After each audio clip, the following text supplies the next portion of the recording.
마태복음 14번째 시간 마음으로 보면 예수님이 보입니다 라는 제목으로 하나님 말씀 나누겠습니다. 최근에 기도해드린 목사님이 계십니다. 이석증으로 고통을 받고 계신 목사님이셨습니다. 겉으로는 멀쩡하신데 너무 고통스러워 하셨습니다. 제대로 걷거나 활동도 못하셨고 고개조차도 제대로 들지 못하셨습니다. 그래서 부족하지만 제가 신방하고 기도해 드렸습니다. 여러분, 이석증이 뭡니까? 귀 안에 있는 돌이 이탈해서 생기는 질병이죠. 우리 귀 안에는 몸의 균형을 담당하는 평행기관인 전정기관이 있다고 합니다. 그런데 그 전정기관 안에 현미경으로나 볼 수 있는 작은 쇳가루 같은 것이 공중에 떠 있다는 거예요. 그 작은 것이 우리들 몸의 균형을 유지한다는 것입니다. 그 작은 쇳가루 같은 것을 의사들은 그냥 돌이라고 말한다고 합니다. 그런데 이 돌이 피곤하거나 과로해서 몸이 약해져 면역력이 떨어지고 지치면 제 위치를 이탈한다는 거예요. 그게 이탈하면 앞서 말씀드린 것처럼 목사님처럼 어지럽고 세상이 빙글빙글 돌고 막 구토하게 되고 제대로 걷지도 못하는 그러한 이석증 질병이 온다라는 것입니다. 육안으로 잘 보이지도 않는 이 작은 가루의 이탈이 온몸의 균형을 깨뜨린다라는 것입니다. 신방을 하고 나서 말씀에 대한 생각이 났습니다. 여러분, 말씀이 무엇입니까? 흔히 성경을 캐논이라고 합니다. 우리말로 기준이라는 뜻입니다. 그렇습니다. 말씀은 우리 삶을 붙잡아주는 기준입니다.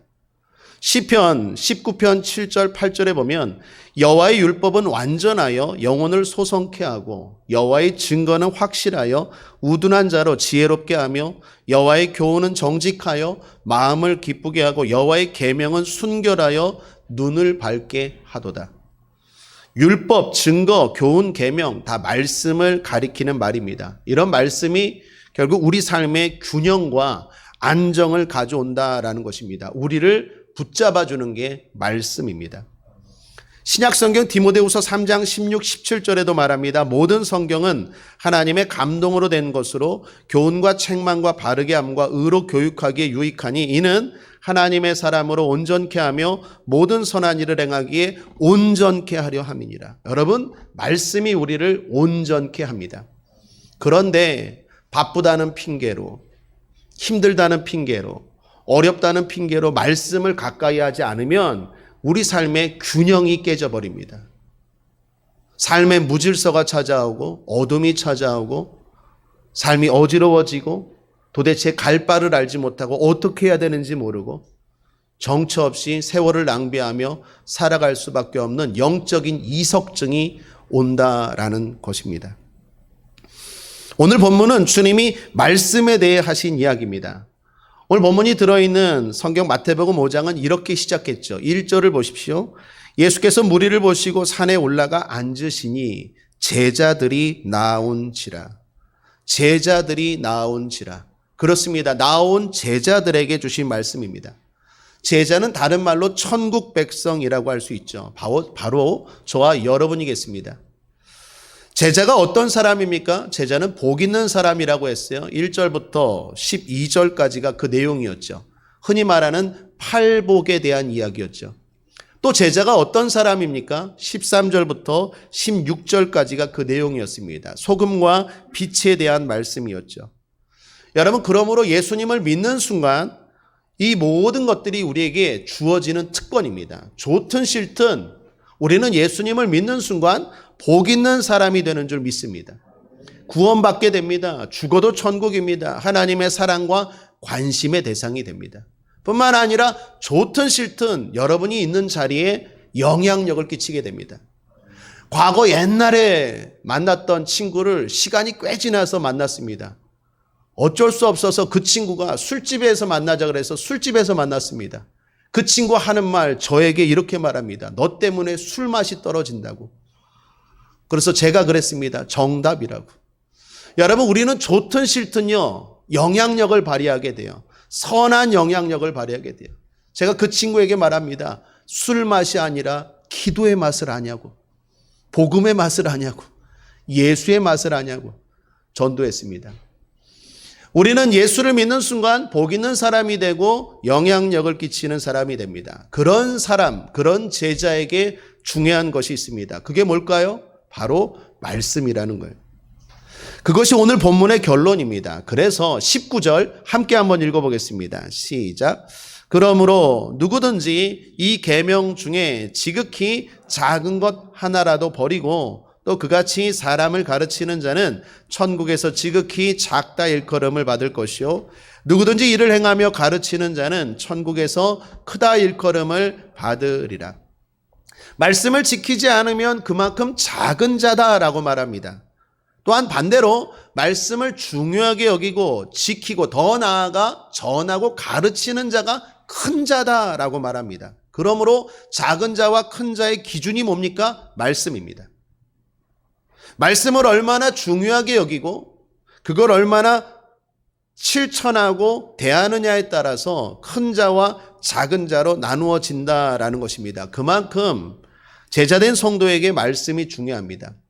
구약 성경에 하나님이 이스라엘의 최초 왕이었던 사울을 버리는 장면이 나옵니다. 왜 버리셨습니까? 사울이 하나님을 먼저 버렸기 때문입니다. 그런데 사울이 버린 것은 하나님이 아니라 말씀이었습니다. 사무엘상 15장 23절을 보십시오. 이는 거역하는 것은 사술의 죄와 같고 완고한 것은 사신 우상에게 절하는 죄와 같음이라.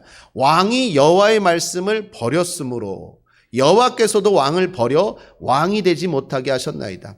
이를 한 번 더 반복하여 강조해서 말씀합니다. 사무엘상 15장 26절입니다. 사무엘이 사울에게 이르되 나는 왕과 함께 돌아가지 아니하리니 이는 왕이 여호와의 말씀을 버렸으므로 여호와께서 왕을 버려 이스라엘 왕이 되지 못하게 하셨음이니이다 하고, 사울은 말씀을 버렸는데 하나님은 나를 버리셨다고 여깁니다. 사울은 하나님을 버린 적이 없어요. 말씀을 버렸어요. 그런데 하나님은 뭐라고 말합니까? 나를 버렸다고 생각하고 사울을 버렸대요. 여러분, 우리가 하나님을 버리는 사람은 없어요. 하나님 떠나가세요. 나 이제 하나님 안 믿어요. 그런 사람 극히 드물 거예요. 그러나 많은 사람들이 말씀을 경홀히 여겨요. 말씀을 가까이 하지 않아요. 말씀을 멀리합니다. 그러면 하나님은요, 나를 멀리하고 나를 떠났다라고 여기는 거예요. 그러므로 저와 여러분에게 말씀이 대단히 중요합니다.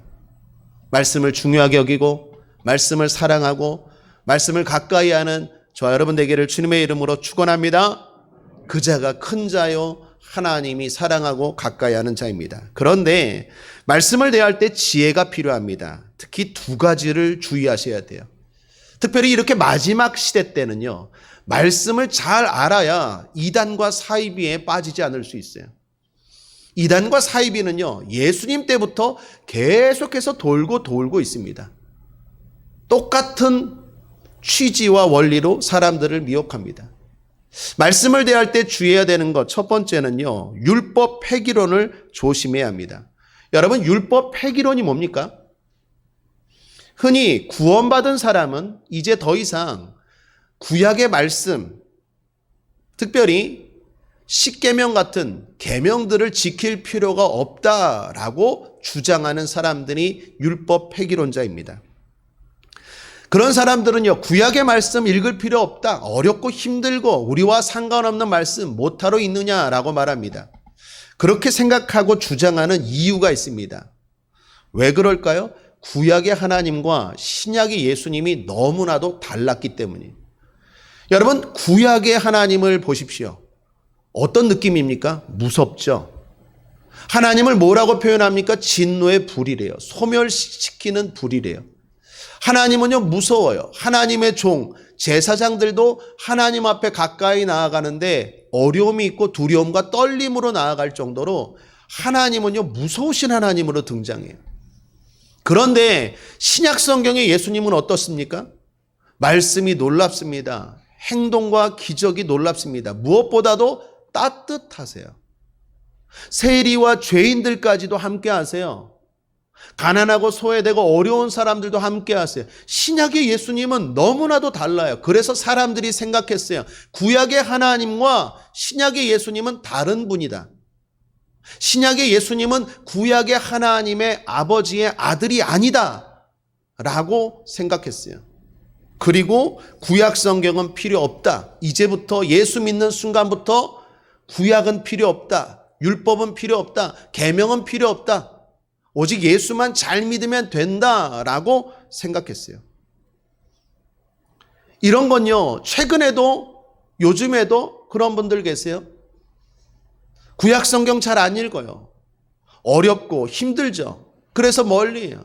그래서 성경도요, 구약이 아니라 신약만 들고 다녀요. 여러분 옛날에 파란색으로 돼서 신약 성경만 나온 성경 봤습니까? 그것만 들고 다녀요. 구약 이렇게 무겁게 구약 안 들고 신약만 읽어요. 구약은 읽으면 졸립고 이해가 안 된다고 아예 멀리해버려요. 여러분 그런 상황, 그런 사람들에 대해서 주님이 하신 말씀이에요. 17절 함께 읽겠습니다. 시작.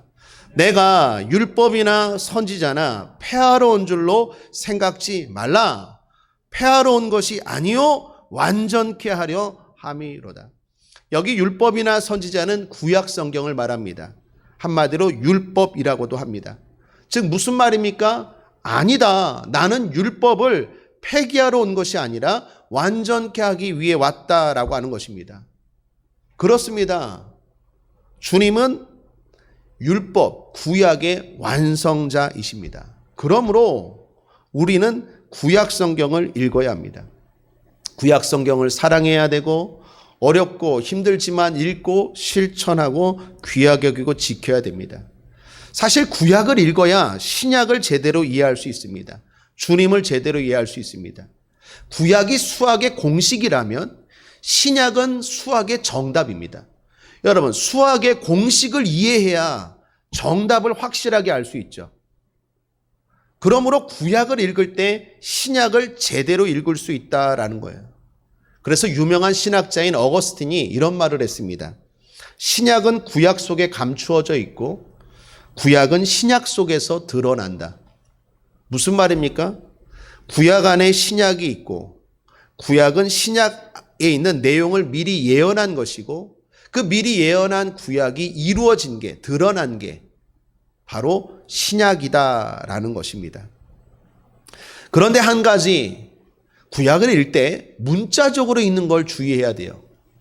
주님은 구약 성경을 강조하시면서 구약도 중요하다, 율법도 중요하다 말씀하시면서 계속해서 이어 18절을 말씀하십니다. 이렇게 말씀하시죠. 진실로 너에게 이르노니 천지가 없어지기 전에는 율법의 1.1획이라도 반드시 없어지지 아니하고 다 이루리라.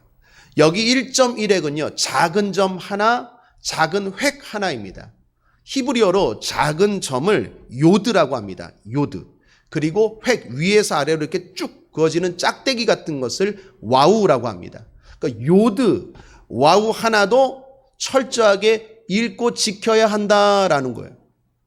이걸 가지고 또 어떤 사람들은 문자주의로 1.1회까지 다 지켜야 한다라고 주장하면서 이런 말들을 해요. 구약의 안식일을 지키라고 하지 않았느냐. 그러므로 예배를 주일이 아니라 안식일인 토요일에 드려야 돼. 구약의 유월절을 지키라고 하지 않았냐. 특별히 유월절이 얼마나 중요하냐. 그러므로 유월절을 지켜야 돼.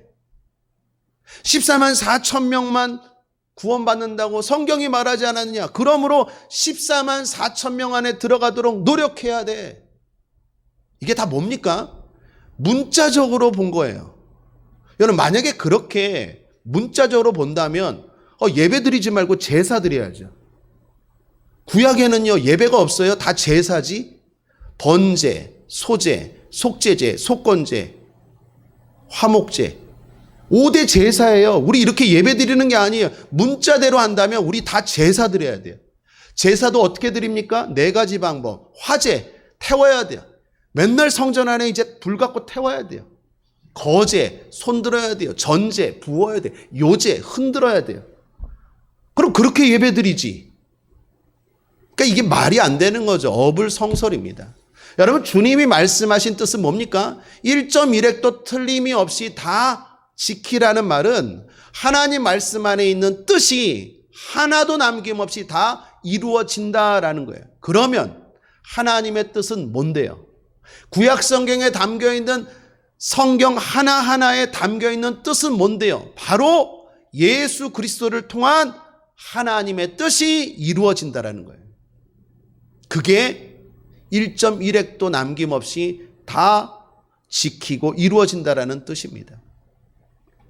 하나님의 뜻은요, 예수 안에 있습니다. 그러므로 구약 성경을 읽으면 누가 보일까요? 예수님이 보입니다. 구약은 그림자이고 신약은 실체입니다. 예수님의 그림자가 구약이요, 예수님의 실체가 신약입니다. 그래서 구약 성경을 제대로 읽으면 다 예수님이 보일 수밖에 없어요. 그런데 많은 사람들이 예수님을 보지 못했죠. 왜요? 마음으로 읽지 않았기 때문이에요. 두 번째, 율법 폐기론자들이 주의해야 되고, 또 하나는 율법주의론을 주의해야 합니다. 여러분, 율법주의자들은 앞에 말한 율법 폐기론자들과는 반대예요. 아까 말씀드린 것처럼 1.1획도 틀림없이 하나하나 문자 그대로 율법을 철저하게 지켜야 된다라는 사람들이에요. 그렇게 지킨 사람들 대표적인 사람이 서기관과 바리새인들입니다. 예수님은요, 놀라운 말씀을 하셨는데 서기관과 바리새인들의 의보다 너희 의가 나아야 된다라고 말하면서 그렇지 못하면 천국에 못 들어간대요. 20절 말씀 끝으로 함께 읽겠습니다. 시작. 내가 너희에게 이르노니 너희 의가 서기관과 바리새인보다 더 낫지 못하면 결단코 천국에 들어가지 못하리라. 여러분, 얼마나 무서운 말씀입니까? 이 말씀을 들은 사람들은 얼마나 당황하고 충격을 받았겠습니까? 여러분, 서기관이 어떤 사람들입니까? 성경을 전문적으로 가르치고 연구하는 선생들이에요. 바리새인들은 말씀에 열심이었던 일반 성도들이에요. 이런 사람들보다 너희가 더 나아야 된다, 더 의로워야 된다라고 말해요. 여러분, 우리 입장에서는요, 더 충격이 아닐 수밖에 없어요. 사랑하는 여러분, 히브리어 아십니까? 헬라어 아십니까? 하나님이 성경을 주실 때 한글로 주신 게 아니라 히브리어하고 헬라어로 주셨어요. 그러니까 말씀을 일단 제대로 알아야 말씀을 실천할 수 있는데 우리는 히브리어도 모르고 헬라어도 모르잖아요. 번역된 한글 성경을 알고 있잖아요.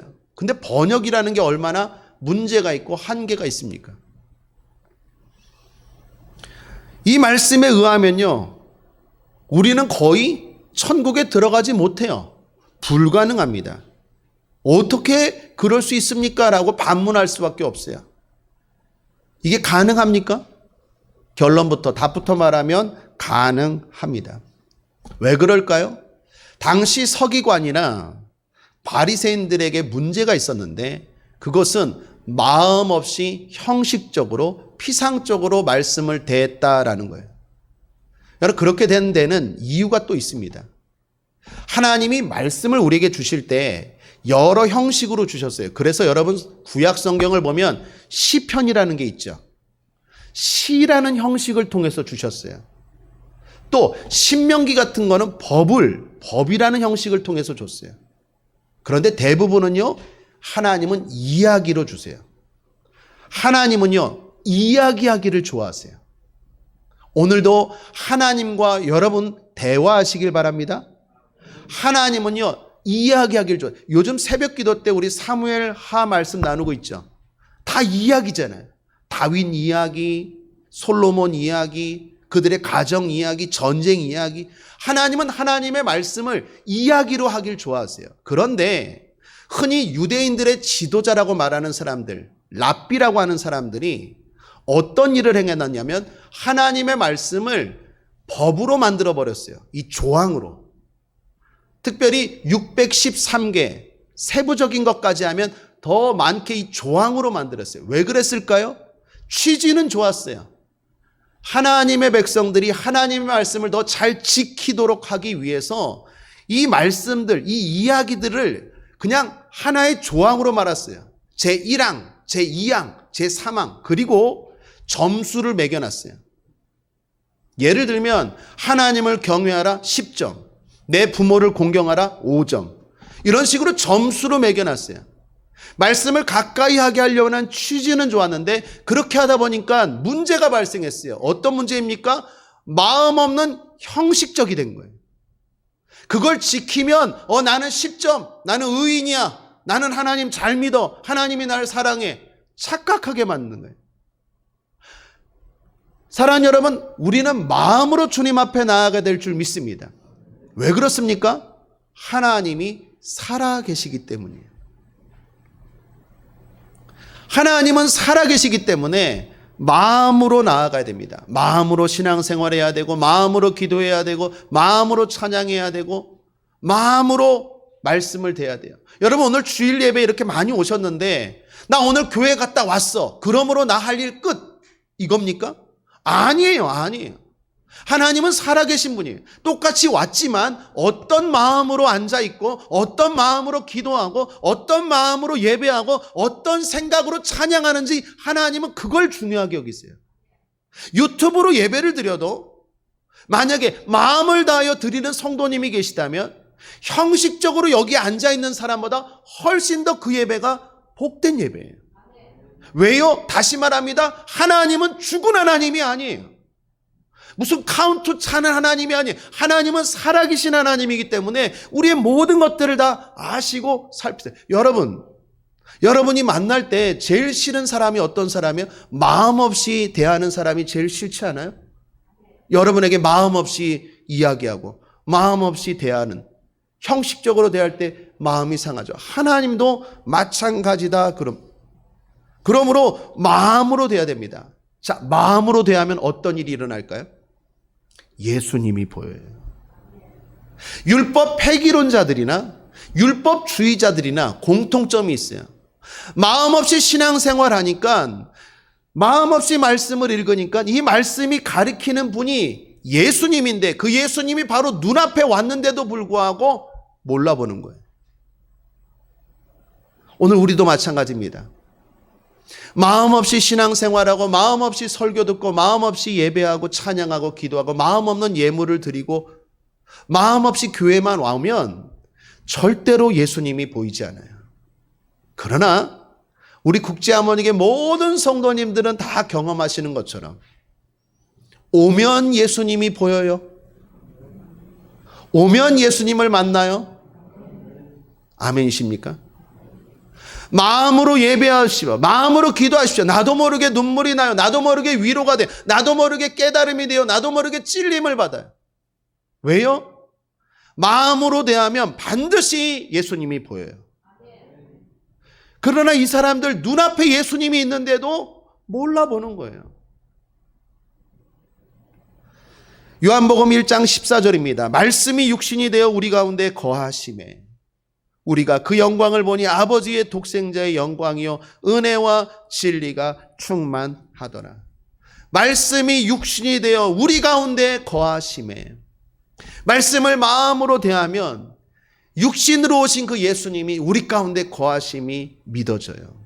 만나게 돼요. 경험하게 된다라는 것입니다. 자, 그럼 끝으로 마음으로 예배하고, 마음으로 찬양하고, 마음으로 기도하고, 마음으로 말씀을 대하여 만나는 예수님은 어떤 예수님일까요?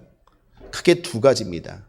첫 번째, 자유케 하시는 예수님이 보여요. 마음으로 말씀을 대하고 신앙생활을 하면 자유케 하시는 예수님을 만나게 됩니다. 예수님께서 우리에게 주시는 가장 큰 축복이 뭘까요? 한마디로 자유입니다. 율법으로부터 자유, 양심의 고통으로부터 자유, 우리를 속박하는 모든 규율로부터 자유입니다. 주님은 우리를 자유케 하시는 분이에요. 예수님 자신이 율법에 매여서 십자가에 달려 죽으셨어요. 그리고 하신 일이 뭡니까? 우리를 자유케 하시기 위함이에요. 갈라디아서 2장 21절에 내가 하나님의 은혜를 패하지 아니하노니 만일 의롭게 되는 것이 율법으로 말미암으면 그리스도께서 헛되이 죽으셨느니라. 주님이 우리로 하여금 주님을 믿음으로 말미암아 의롭게 하셨어요. 우리를 율법으로부터 자유케 하셨어요. 그러므로 우리는요, 믿음으로 말미암아 서기관보다도 믿음으로 말미암아 바리새인보다도 더 의로워질 수 있어요. 왜요? 우리의 행위로가 아니라 예수 그리스도를 믿음으로, 우리를 자유케 하시는, 특별히 율법에서 자유케 하시는 예수 그리스도를 믿음으로 우리는 의롭게 되는 줄 믿습니다. 그 믿음이 중요한 거예요. 예수 그리스도를 믿는 겁니다. 예수님이 우리를 자유케 하셨어요. 고린도후서 3장 17절도 보십시오. 함께 읽겠습니다. 시작. 주는 영이시니 주의 영이 계신 곳에는 자유함이 있느니라. 주님이 함께 하시고 주님의 영인 성령 충만하면 어떤 일이 일어납니까? 자유하게 돼요. 묶이지 않아요. 자유하게 돼요. 모든 걱정과 두려움에서 자유하게 돼요. 모든 속박과 어두움에서 자유하게 돼요. 자유를 주시는 분이에요. 그런데 이단들의 특징이 뭡니까? 사이비들의 특징이 뭐예요? 억압해요. 바울은 갈라디아서에서 다른 복음을 전하는 이단에 대해서 이렇게 말합니다. 갈라디아서 2장 4절에 이는 가만히 들어온 거짓 형제 까닭이라. 저희가 가만히 들어온 것은 그리스도 예수 안에서 우리의 가진 자유를 엿보고 우리를 종으로 삼고자 함이로되. 그렇습니다. 이단과 사이비의 특징이 뭐예요? 거기 빠진 사람들 보십시오. 거의 종과 같아요. 주님은 우리를 자유케 하시는 분이에요. 그런데 거기에 빠지면 교주의 종이 돼요. 신앙생활을요, 두렵게 만들어서 하게 만들어요. 주님은 그렇지 않아요. 내가 마음으로 주님을 대하고 주님을 만나면요, 의무적이고 형식적이고 두려움 때문에 하는 게 아니라 자유를 주시는 주님 안에서 기쁨으로 하는 줄 믿습니다. 그래서 바울은 이렇게 말하죠. 갈라디아서 5장 1절에 그리스도께서 우리로 자유케 하려고 자유를 주셨으니 그러므로 굳세게 서서 다시는 종의 멍에를 매지 말라. 사랑하는 국제하모니계 성도 여러분들, 종처럼 살지 맙시다. 하나님의 아들답게 자유함으로 살게 되길 바랍니다. 두려워하지 마십시오. 걱정하지 마십시오. 염려하지 마십시오. 대신방 기간입니다. 여러분이 송구영신 예배 때 뽑은 말씀을 가지고 신방을 하는데 저도 새해 주시는 말씀을 뽑았어요. 어떤 말씀 뽑았을까요? 시편 말씀 뽑았는데 말씀이 이래요. 내 짐을 여호와께 맡기라. 주께서 너를 붙드시리로다. 제가 이렇게 여러분에게 설교는 열심히 했지만, 자유하라고 설교는 열심히 했지만 정작 저도 자유하지 못했나 봐요. 권사님 이런 얘기 들으면, 아프다는 이야기 들으면 저도 모르게 어떻게 해주지도 못하면서 그게 나한테 짐이 되고, 우리 어떤 집사님 또 장막 때문에 고민하면 내가 어떻게 돈을 또 해줄 수도 없지만 짐이 되고, 또 어떤 집사님 남편이 말 안 듣는다고 나한테 하소연하면 그 말 안 듣는 남편 내가 한번 확 때려줄 수는 없지만 또 그것 때문에 또 걱정하고 짐이 되고, 또 우리 아들이, 우리 딸이 막 정신을 못 차려 하면 또 그 아들, 딸 내가 어떻게 해주지는 못하지만 또 그게 나에게 짐이 됐나 봐요. 주님이 올해 저에게 말씀하셨어요. 내 짐을 여호와께 맡기라. 내가 너를 붙들리라. 그래서 올해는 더 많이 기도하고 맡기려고 해요. 내가 걱정하고 내가 염려한다고 되는 게 아니라 기도하고 맡기는 것이 지혜요, 은혜인 줄 믿습니다. 사랑하는 여러분, 주님은 우리를 자유케 하시는 분인 줄 믿습니다. 2022년도 마음으로 신앙생활하여 주님이 주시는 참된 자유를 누리기를 바랍니다. 두 번째, 기쁨을 주시는 예수님이 보입니다. 여러분, 사람에게 기쁨이 얼마나 중요합니까? 영국 시인 윌리엄 세익스피어가 이런 말을 했습니다. 마음이 즐거우면 하루 종일 걸을 수 있는데 마음이 슬프면 1마일도 못 가서 피곤해진다. 맞는 이야기 아닙니까? 왜 인생이 피곤하죠? 일이 힘들어서? 아니요. 기쁨이 없어서 그래요. 사람이 기쁨이 있으면요, 무한한 힘과 능력이 나타나요. 그래서 사람에겐 기쁨이 중요합니다. 어떤 의학 잡지에서 봤는데 의사 선생님들이 이런 말을 하더라고요. 암세포도 웃는 순간에는 팽창하지 못한다. 암세포도요, 내가 웃는 순간에는요, 이게 활동하지 못한대요. 꼼짝 못하게 하는 것이 기쁨이래요. 아마 제 생각에는 코로나 바이러스도 그럴 것 같아요. 코로나 바이러스에 설령 감염됐을지라도 막 기뻐하고 웃으면 이게 꼼짝 못할 것 같아요. 그래서 제가 고민했어요. 어떻게 하면 성도들을 웃기게 할까? 좀 재미난 유머 같은 것 좀 할까? 이게 잘 안 돼요. 그러나 제가 여러분들을 웃기진 못할지라도 TV로 웃으시고 진짜 참된 기쁨, 세상이 줄 수 없는 주님이 주시는 기쁨을 예배에서 또한 찬양에서 기도에서 맛보시길 바랍니다. 기쁨이 그만큼 중요합니다. 그런데 주님이 어떤 분입니까? 기쁨을 주시죠. 늘 말하지만 예수님의 첫 번째 기적이 뭐죠? 요한복음 2장의 가나의 혼인잔치예요. 예수님, 그 능력 많으신 예수님이 왜 수많은 기적 가운데 물로 포도주를 만드는 기적, 첫 기적으로 삼으셨을까요? 그건 예수님 자신이 어떤 분임을 명확하게 보여주는 거예요. 나는 너희들에게 기쁨을 주는 사람이라는 거예요. 잔치의 삶을 살게 하는 분이라는 거예요. 그러므로 주님은 기쁨을 주십니다. 주님은 말씀과 수많은 사역을 통해서도 기쁨을 주시죠. 요한복음 15장 11절에 이렇게 말합니다. 내가 이것을 너에게 이름은 내 기쁨이 너희 안에 있어 너희 기쁨을 충만하게 하려 함이니라. 주님은 저와 여러분 안에 있는 기쁨을 충만하게 하시는 분이에요. 질병을 치료하시면서 또한 기쁨을 주십니다. 베드로전서 2장 24절에 친히 나무에 달려 그 몸으로 우리 죄를 담당하셨으니 이는 우리로 죄에 대하여 죽고 의에 대하여 살게 하려 하심이라. 저가 채찍에 맞음으로 너희는 나음을 얻었나니. 사랑하는 여러분, 치료에 기쁨이 임할지어다. 주님은 치료를 통해서도 기쁨을 주세요. 부요도 마찬가지입니다. 고린도후서 8장 9절에 우리 주 예수 그리스도의 은혜를 너희가 알거니와 부유하신 자로서 너희를 위하여 가난하게 되심은 그의 가난함을 인하여 너희로 부요케 하려 하심이니라. 부요의 기쁨도 맛보시길 바랍니다. 여러분, 마음으로 말씀을 대하고 마음으로 신앙생활하면 예수님이 보이는데 그 예수님은 어떤 예수님? 기쁨을 주시는 예수님이 보여요. 내 삶에 기쁨을 주시는 주님을 만나게 되는 줄 믿습니다. 100여 년 전입니다. 이 땅에 복음이 들어왔어요. 그때 한국교회 성도들 너무나 열심히 주님을 믿었어요. 우리 믿음의 선배들 진짜 순수한 신앙으로 열정으로 주님을 섬겼어요.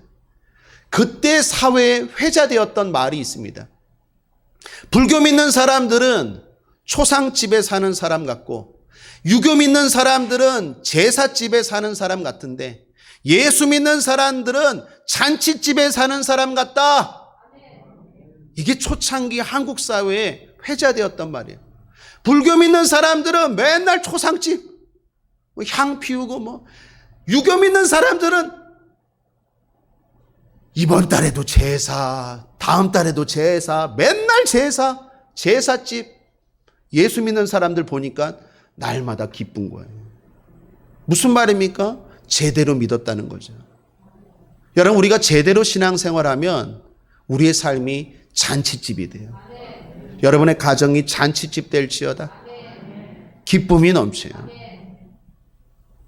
마지막 때가 될수록 마귀는 우리를 더욱 공격할 거예요. 특별히 두려움과 불안으로 공격할 거예요. 성경에 보면 마귀에 대해서 대표적으로 5가지 동물로 묘사합니다. 창세기에 보면 뱀으로, 마태복음 13장에 보면 하나님의 추수를 방해하는 새로, 요한복음에 보면 이리로, 양을 도적질하는 이리로, 베드로전서에 보면 우는 사자로, 요한계시록에 보면 용으로, 마귀를 5가지 대표적인 동물로 비유해요.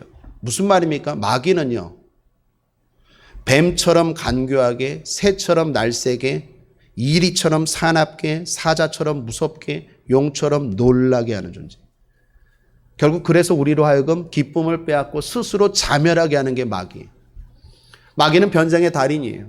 어쩔 땐 이리처럼, 어쩔 땐 뱀처럼, 어쩔 땐 용처럼, 어쩔 땐 사자처럼 다양한 모습으로 결국 우리로 하여금 두렵게 하고 기쁨을 빼앗아가고 종처럼 살게 하고 결국 스스로 자멸하게 하는 게 마귀예요. 그럴수록 우리가 더욱 해야 될 일이 뭡니까? 주님 의지해야 되는 것인 줄 믿습니다. 지난주 본 신문 타이틀 기사입니다. 코로나19 장기화에 5명 중 1명 우울, 심각, 2030은 자살 생각, 위험. 보건복지부에서 국민 건강 파악을 위해 2020년부터 실태 조사를 한 결과래요. 신문 타이틀이 뭘 보여주는지 알겠죠? 지금 얼마나 힘든 시기를 살고 있는지를 보여줘요. 5명 중 1명은요, 우울이 지금 위험하고, 2030 젊은 사람들은요, 자살 생각이 심각하대요. 코로나19 장기화에 힘든 시기를 보내고 있습니다. 어려운 시기를 보내고 있습니다. 이럴 때일수록 더욱 필요한 게 주님을 의지하고 자유와 기쁨을 주시는 주님을 가까이 하는 것인 줄 믿습니다. 찬송 가운데 이런 찬송 있죠. 세월 지나갈수록 의지할 것뿐일세 무슨 일을 만나도 예수 의지합니다. 말씀을 정리합니다. 마음으로 보면 예수님이 보입니다 라는 제목으로 하나님 말씀 나누었습니다. 천국 백성인 제자에게 제일 중요한 것이 말씀에 대한 태도입니다. 말씀을 중요하게 여겨 실천하고 가르치는 자가 큰 자입니다. 그런데 말씀을 대할 때 구약 성경은 필요 없다고 말하는 율법 폐기론자나 구약 성경을 문자 그대로 지켜야 한다는 율법주의자들과 같은 태도를 주의해야 합니다. 이들의 문제는 마음 없이 말씀을 대한 잘못된 결과입니다. 마음으로 말씀을 대하면 반드시 분명히 필히 예수님이 보입니다. 그 예수님은 우리를 모든 속박에서 자유케 하시는 분입니다. 그 예수님은 우리를 모든 상황에서 기쁨을 주시는 분입니다. 자유와 기쁨, 이것은 오늘 우리 신앙생활이 건강하다는 증거입니다. 마음으로 신앙생활함으로 주님이 주시는 자유와 기쁨의 복을 누리시는 우리 성도님들 되시기를 주님의 이름으로 축원드립니다. 예수 승리! 좋으신 하나님 아버지 감사합니다. 오늘도 마음을 다하여 예배하고 찬양하고 기도하고 말씀 듣고 나아갑니다. 아버지 하나님 만나 주시옵소서. 살아계신 주님 만나 주옵소서. 그래야 우리 성도들에게 참된 자유와 기쁨을 허락하여 주시옵소서. 성도들의 삶의 잔치가 아버지 벌어지게 하여 주옵소서. 감사드리며 예수님의 이름으로 축복하고 기도했습니다. 아멘.